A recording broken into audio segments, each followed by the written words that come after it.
the fact that London is going to get considerably taller and look a lot less like a European city and a lot more like an American one. And on that, have you what conversations have you been having with other tall cities across the world, like New York, to learn how they tackle tall building fires?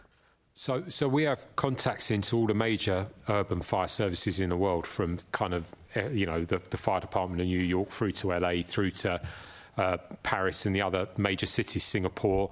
And we regularly communicate. Thank you for that. Are there any procedural changes or policy changes that we should expect to see coming down the way as a result of these conversations at this stage, or is it still too early to say? I think it's too early to say, but what we are doing is heavily engaging, particularly with colleagues in the Fire Brigades Union, about what that might look like. And the reason for doing that actually isn't because, no disrespect to them, the Fire Brigades Union are the arbitrator of what happens there, but this is a particularly difficult area because, in full respect to them, they are a formal partner under health and safety legislation in any changes we make, and we are on the very edge of what is acceptable in terms of risk to human beings, putting it frankly, when we operate in those spaces.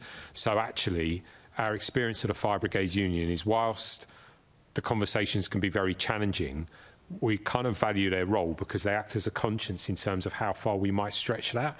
So the negotiations and discussion that's happening at the moment with informal health and safety structures are both necessary, legally required, but will result in change. Because I'm clear, from my position as Commissioner, that whilst we've changed immensely our high-rise operating procedures, Dagenham, New Providence, Walther, with the support of the FBU actually, are examples of that.